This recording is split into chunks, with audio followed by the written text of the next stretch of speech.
દલિત સંગઠન વાવ થરાદ જિલ્લા દ્વારા થરાદ તાલુકાની દાંતિયા, સણાવિયા અને માંગરોળ પ્રાથમિક શાળાઓમાં સંવિધાનના આમુખનું અર્પણ કરી બંધારણીય મૂલ્યો અંગે વિશેષ જાગૃતિ કાર્યક્રમ. થરાદ તાલુકાની દાંતિયા, સણાવિયા તથા માંગરોળ પ્રાથમિક શાળાઓમાં ભારતીય સંવિધાનના આમુખનું અર્પણ અને વાંચન કાર્યક્રમ કરવામાં આવ્યો હતો.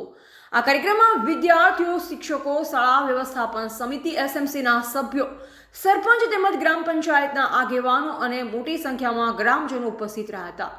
કાર્યક્રમનો મુખ્ય હેતુ બાળકો અને ગ્રામજનોમાં ભારતીય સંવિધાન પ્રત્યે સમજ વિકસાવવાનો તથા ન્યાય, સમાનતા, સ્વતંત્રતા અને બંધુત્વ જેવા બંધારણીય મૂલ્યો અંગે જાગૃતિ લાવવાનો હતો. કાર્યક્રમ દરમિયાન સંવિધાનના આમુખનું ભાવસભર વાંચન કરવામાં આવ્યું હતું અને તેની મહત્તા વિશે વિગતવાર ચર્ચા કરવામાં આવી હતી.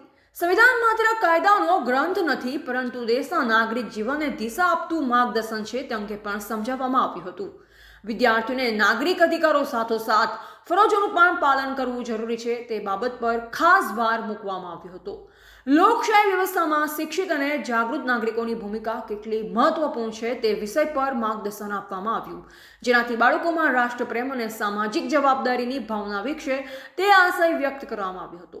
આ પ્રસંગે શાંતિલાલભાઈ, મંજુલાબેન, નાનજીભાઈ તેમજ સામાજિક કાર્ય વિભાગ MSWની વિદ્યાર્થીની મમતાબેન હાજરે કાર્યક્રમ સફળ બનાવવામાં સહયોગ આપ્યો હતો. સમગ્ર કાર્યક્રમ બદલ શાળા પરિવાર તેમજ ગ્રામજનો દ્વારા આયોજકો પ્રત્યે આભારની લાગણી વ્યક્ત કરવામાં આવી હતી અને આવા જાગૃતિ કાર્યક્રમો આગળ